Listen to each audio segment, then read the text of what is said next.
and welcome to a brand new episode of Black, White, and Red All Over. I'm Victor Dandridge. Ryan Seymour. Dude, I think this was supposed to be a good week, but We're not quite sure.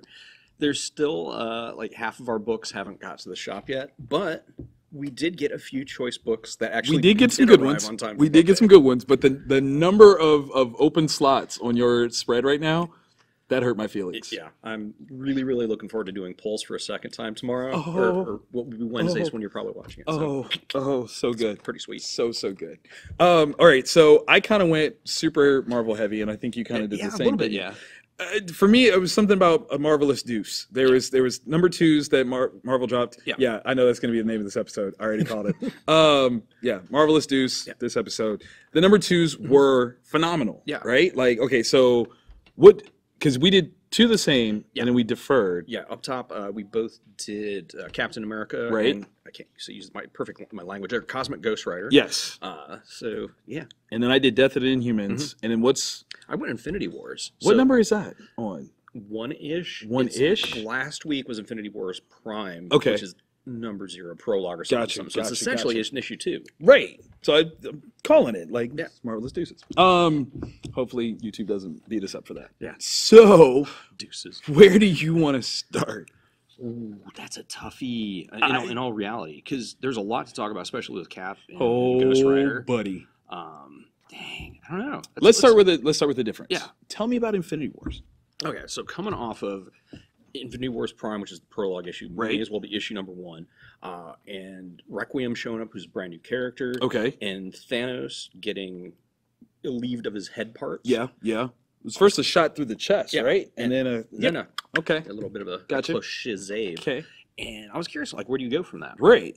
So in this issue, they begin putting together the brand new Infinity Watch. They're going to try to separate all the stones. Right. The problem they're running into is some of them. Not everybody trusts each other, which, with that when you're dealing with Infinity Stones, that does happen. Yeah. Okay. And we find out a little bit about the Soul Gem and what's wrong there, and then we find out a lot more about Requiem and the lack of F's that she might give in terms of her dealing with somebody else that she's familiar with. So it's a pretty cool issue. Okay. Definitely really cool power level with the different characters involved. Right. And I'm a sucker. Anytime you get Doctor Strange involved, it's a good time. It's a good time. For me, Death of Inhumans number 2. Obviously, I'm an Inhumans fan. Yes. This one near and dear to my heart. I have reasons to read it. I mean, Kate's writing, I do love. Yeah. So, this one we see a little pushback. Inhumans aren't just going to lay down and just die. Okay, that's not what they do. There's some things that are showcased. Somewhat appropriately, I think there's a good showcase of some things, some peoples and their abilities. Yeah. In some cases, I think it could have been a little better. That's just me. I love you, Donnie. I swear. But that's kind of where I'm at. Yeah. It's a fun one though. Like this one, I think out of any of the random story arcs for the Inhumans that have come out lately, aside from the Eisner Award-winning Black Bolt series, shout out. This has been kind of fun. Yeah. Like just sit back, relax, read it, and it's fun. Yeah. So we'll see what the long-term effects are in the Marvel U. Yeah. I don't know if the X-Men are making their pushback, and then probably there are deals that are being made. Tons of money, piles of money being exchanged. Stuff. Well, I may as well go on to Donny Cates' other stuff, which is fantastic. Oh my goodness! Oh my goodness! No, I was having a talk with Scott. Yeah, and we were at a conversation at the shop a couple days ago, and we were talking about like stuff that I've hated. Right. And he's like, "So what makes?" Because if you take the different components of Cosmic Ghost Rider, right? Like, oh yeah, it's Frank Castle, but he's a herald of Galactus, right? And like, what makes this not make me angry? And I'm like, because it's good. It's so good, and it's great. so.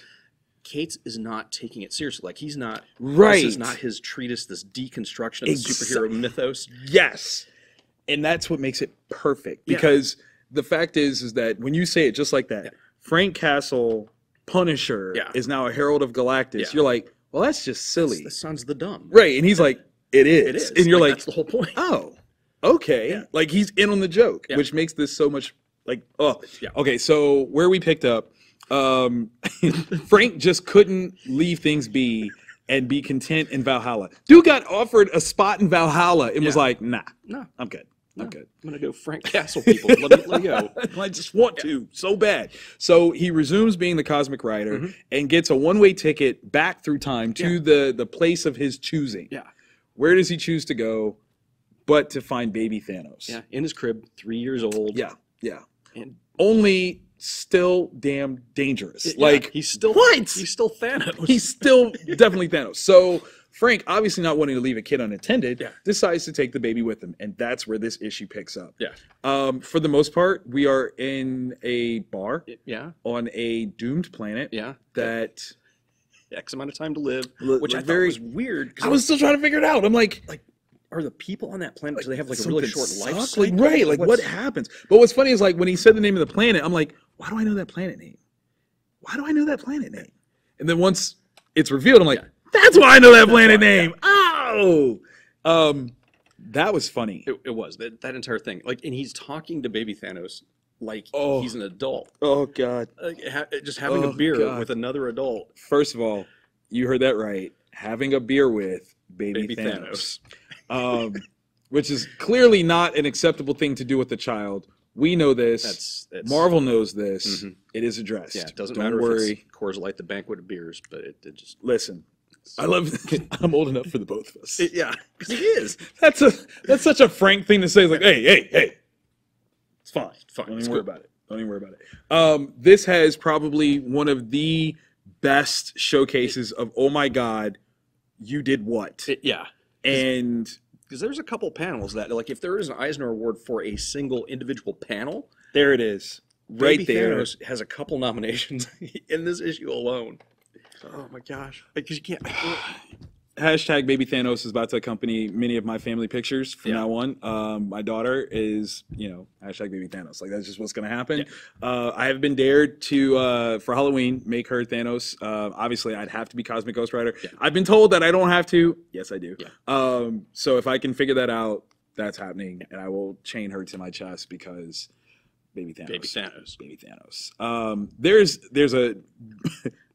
There's a great surprise at the end of this book that I am so upset that issue 3 is not available right now. Like, because there was a couple moments where I'm like, okay, here's the climax of this issue. Here's the climax of this issue. In Space Baby, that whole dialogue. Skyfish.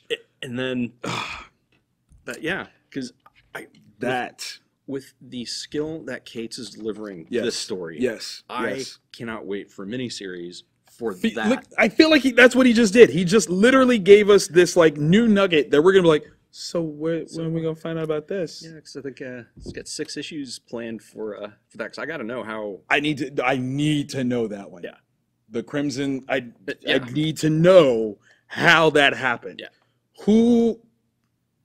Yeah, there's so many questions. There are. Like, how did that get inside that? Is that who I think it is? I think so. Yeah. And that just makes it even better.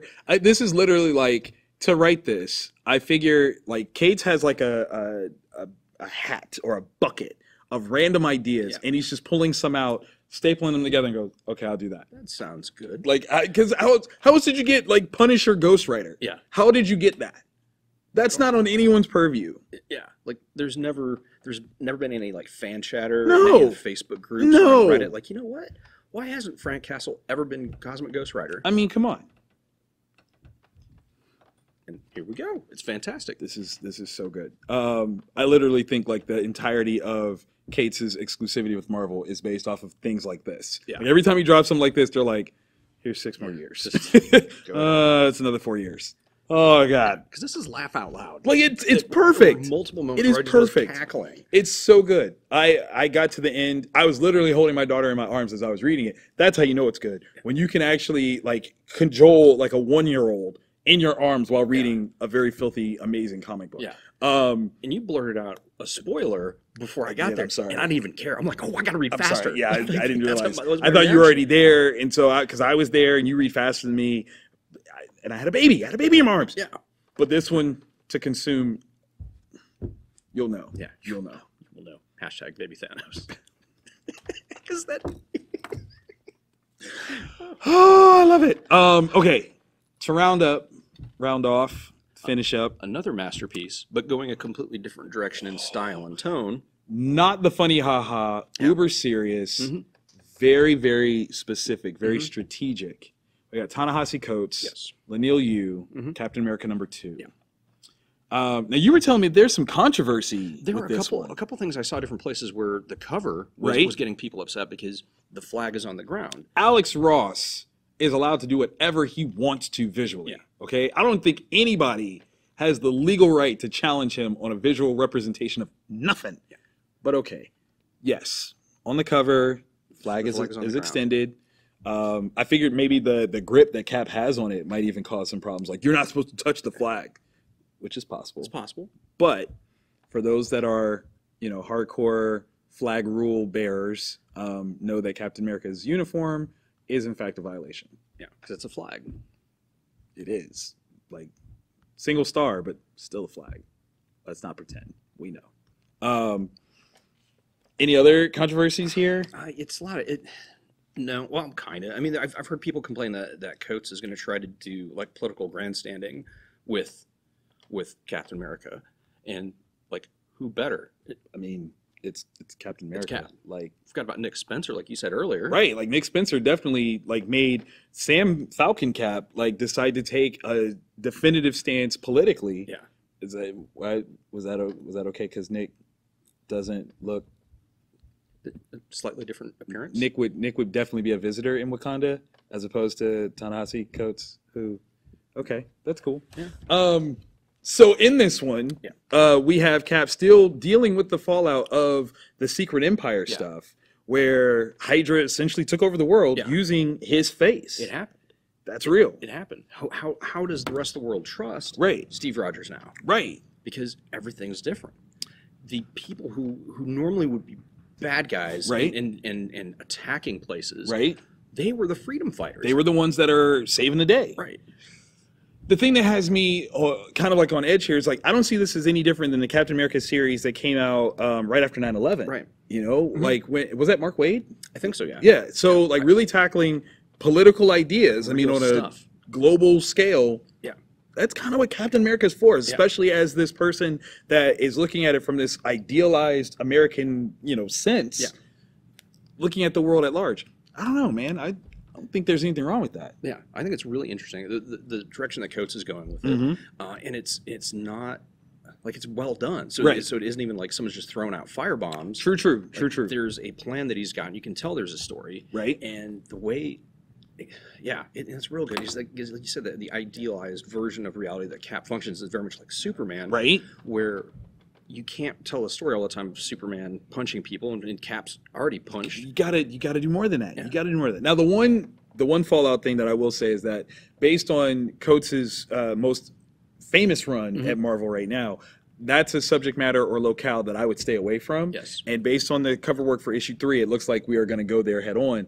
I wouldn't have done that. That to me was a little, going back to the well, a little too hardcore, too soon, when you're supposed to be writing this other character.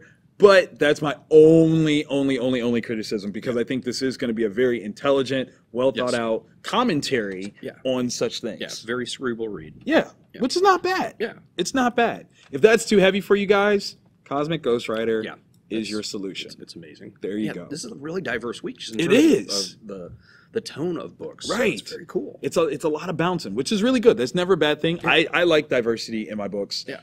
Because that's not just a matter of like what figures show up, but what kind of stories are being told. Like that matters. Yeah, it absolutely matters. So in that regard, I guess it's time for some honorable mentions. All right, so honorable mention wise, we actually explore some other publishers. Yes, some books that aren't Marvel are over here. We visit some other guys. No disrespect to those guys, and not to say like these books were somehow lacking in any capacity, but there was just so much good Marvel that we had to. Yeah, and the sophomore slump, you never know. Like the first issue can wow you, and then the second issue can just be like, dude, that's the worst $4 I've spent. Poop.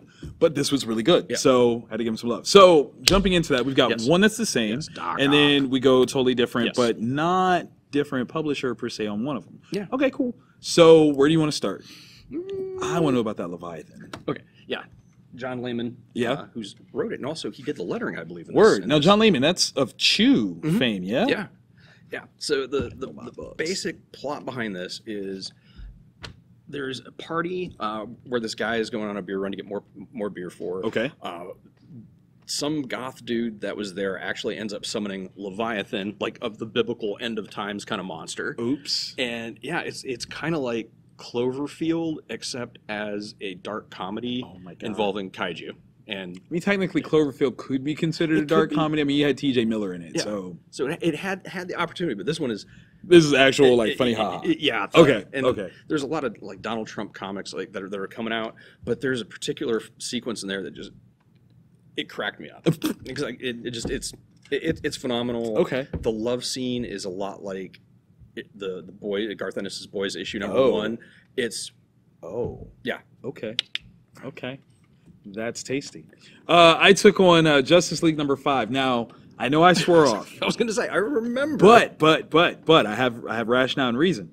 Scott Snyder did not write this. Really? Yes. James Tynion IV did, and so I was like, well, I like his stuff. Yeah. Let me see if I can get into this. And actually, I liked it better than Snyder stuff. There's a clear depiction of what exactly has been happening. Like, where Snyder seemed to throw us in and be like, "Dun-dun-dun-dun, stuff is happening. You're supposed to figure it out." Tynion actually took the time and said, "This is what happened here. This is what happened here. And this is why this is bad." And you go, oh, okay. I can accept this. I have a clear understanding of what's happening. I'm not trying to decipher where the mines are while tripping through the minefield. Yeah. This was a little bit better in a vast sort of way. Am I in love with this story? I don't know yet. But I like this issue better than I did the previous 4. So that was a win for me. Like that was like I went against the grain, but I was like, no, not bad because yay. It's good. James saved it. Yes. Thank you, James. Next, we did Dark Ark #9. Yes. AfterShock Comics. Cullen Bunn. Juando. Oh, this book. Continues to amaze. And it's such a simple, basic premise. But so much ground. Right. So much fertile ground for a story that is as old as anything. Yeah. Like literally. I need to know what's coming. Yeah. This is such a phenomenal showcase of decompressed storytelling to ride us through this wave of story. Yeah. And we're like, yes. Oh God, it's not over yet. It's not over yet. Okay. Yeah. I need more. What's down there? That's what I'm saying. Like I need to know what that is. And I don't know if there's like an admission of power level or something. Because I was like, oh, really? What I loved is the statement of failure. Okay, let's stop talking around it. Okay, so we all know that basically in this story there were 2 arcs, one that Noah built and one that Sheree built. And the one that Sheree built is filled with the monsters. Yeah, it's like the party boat. It's the party boat. I don't. Brock's on board. I don't know, but party is not the word that I would put on there. Can I just say that literally, Colin, you have written one of the greatest villains I've ever seen in my entire life, and she is only in it for a short while. Yeah.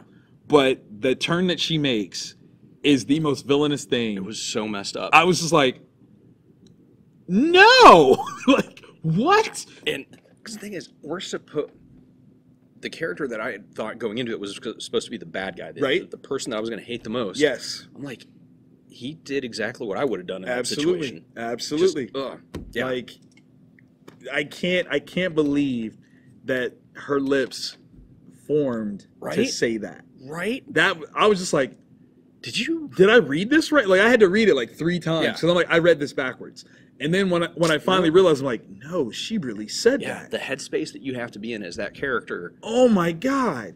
But of course, karma is a beautiful, beautiful, delicious It's thing. a delicious, delicious treat. Oh. That's the way to phrase it. Oh, that was so good. Yeah. Yeah, I've never hated a character like Right? that hard since like Darla from Finding Nemo. Yeah. Like I hated that shit. That kid was the worst. Like she was the absolute worst person in a Disney film ever. Close second. Yeah. So yeah. Yeah, you just have to read it. You really do. First trade's already out. Yes. I think there's multiple print runs of some of the stuff that is not in the trade. Good. Hit your local shop up. You will not be disappointed. Not at all. Not at all. Now, the first trade is only 5 issues. Yeah. So maybe this one will be traded up after the next issue. Might be 9, so yeah, maybe. hopefully.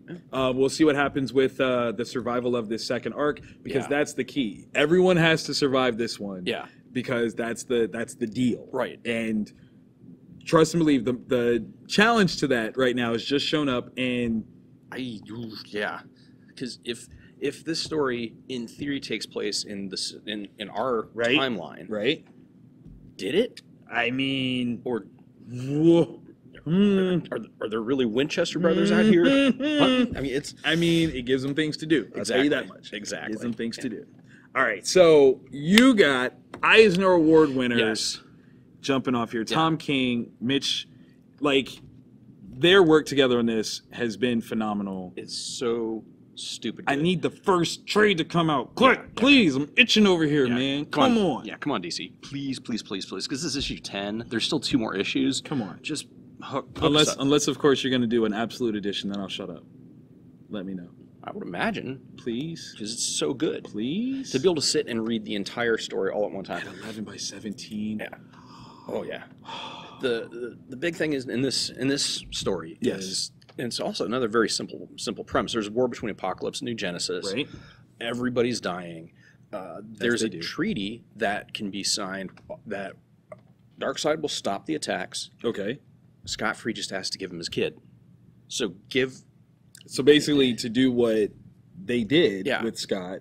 Okay. Except with Scott's kid. Okay. And this entire issue is him internally debating it. Right. Because he'll save billions of lives if he does it. But he loses his own kid. Right. And Barda has very strong feelings about this. Listen, Barda has strong feelings, period. Yeah. Let alone about giving up her own kid. Yeah. Yeah, it's amazing. And there's a conversation between Scott and somebody working at a store where I don't think the poor person working at the store was prepared for the level of like deep introspection, and his response though was amazing. Like really, it comes back and I'm like, oh man, good job. That's like the Oracle of Delphi. That's some really smart stuff. There you go. Yeah, and there's one of the earlier episodes we had where we were talking about Mr. Miracle. I'm gonna toot my own horn for do it. I had read and I'm like, everybody keeps saying that Scott Free, the question is like, can he escape death? Right. And that's why he never dies. Like, kind of like half jokingly, is it he can't escape life, and that's why he never dies. So I read this, and I'm gonna tweet at you, Tom, and I know you can't answer probably on Twitter, but just blink twice if I'm right, and that's what you're going for, because I love it. I might message him on Facebook. We're Facebook friends. I'll connect you guys. That would be fantastic, because the dude's a machine. He is. Everything he writes is amazing. And I think over there might be something else that is written by Sir Tom King. Oh, God, yes. Batman 52. Any new 52 right here. This one is the one. Lee Weeks is still on artwork. We are still picking up the trial of Mr. Freeze, where Bruce Wayne is a part of the jury duty, who is challenging whether or not this is a slam dunk case. And we see, if there's ever been a question of why Bruce Wayne as Batman is the greatest detective of all time, it is him arguing against his own actions. Oh my God, I said it out loud. He's arguing against his own actions and not letting the room know that he's Batman. Yeah. Ladies and gentlemen, Tom King. Trying to convince a room full of Gothamites, right, that Mr. Freeze didn't do it when there are 3 specific points of fact that they break down. And he unravels the actual points of fact to where the question ultimately is presented back to him of what he can prove about Batman. What? Wow. Do you know how meta that has to be? Like, that is one of the coolest things ever. You gotta see how he breaks this down, and you gotta ultimately see the question that is asked of him. And I need, like, we only gotta wait 2 weeks, right? This is okay. I need that issue 53. Oh my goodness. Oh my goodness. So good. Okay, so right now where this Bruce Wayne Batman combo is, I don't want to be there if he happens to run into Selina. I don't. Not in a good headspace. I don't feel like this guy is healthy enough to address that adequately. I don't think so. No, I think that it would go poorly in a lot of ways. Yeah. I'm not saying he would be violent, but it wouldn't be nice. It would not be nice. Oh my God. If you haven't read this, do yourself a favor. Do that for you. Check it out. Oh my God. Dude, it's an amazing week. It's a good week. We're only halfway through. I was gonna say, for not having all the books, this was an amazing week. I just can't even. Oh yeah. This is absolutely phenomenal. Anything we got coming up soon? The big thing that's on my mind is not this weekend, but August 11th. August 11th. Yep. Wait. I know that day. What is happening that day? So not only is there the event here, Superhero Day at Easton. That is true, which we'll be taking part of. There is something super cool. Also super awesome. Here in the shop, FSK Day, Freestyle Comics Day. Like a local creator, Mike Watson, one of my best mates in the entire world, is doing like a big fundraiser to kind of get the jump on, instead of doing like a normal Kickstarter, but like a live Kickstarter, and like a mini con actually, to showcase some of the upcoming projects from Freestyle Comics. Hotshot, Vigilance, Heroes International, and, well, I should say Emerald Quest. And then there's this event book that's being written by the original writer of Hotshot, called the Zero Event, and this one, I'm having so much fun. I literally just finished the descriptions of issue 1, and so the layouts for those are getting started. I will start the dialogue shortly. There's some comments that this might be one of the greatest things I've ever written. I'm not saying it. Other people are saying it to me, about me. Could be true. I'm just trying to live up to it. That's all. You know. So that's going to be phenomenal. Yeah. But this weekend, August 4th, Winston-Salem, North Carolina, I will be there. Wizard World is coming to your town. We're bringing all kinds of stuff. Listen, I'm doing all this research on Batman because I'll be working with the cast of Gotham. Really? I will. You know, Charmed, yes. You know, maybe some Buffy love in there, I think. So we're going to have some fun this weekend. If you guys are coming through, if you have not bought your tickets yet, I do believe you can use code VANTAGE to save 20% off your online purchase. And I want to say we're actually starting like a new price structure that I think you can get tickets as low as like $10. Oh, wow. At this show. Unbelievably reasonable. Yeah. We're trying something out here, so we're going to see what that does. So for everyone that's in the area, gift somebody some tickets. I mean, come on, $10. You spend more on that on food and save 20% off of that. Yeah. So that makes like what? It's the Ocho. $8? Yeah. That works, man. Yeah. Come on. $8 for Comic-Con. Yeah. Can't go wrong. Can't go wrong at all. As always, guys, thank you for checking us out. And if you are brand new, hit the subscribe button. The red bell. Do the bell. Ding. So we'll tell you when we're there. So we don't just, oh my God, I know that you're there. We're like, hey, it's Ryan again. We're here. Yeah. Hi. Can I tell you about our Lord and Savior on Wednesdays? And Cheetah. Mother of monsters. It's a Leviathan of a good time. Yeah. See you, everybody. Bye.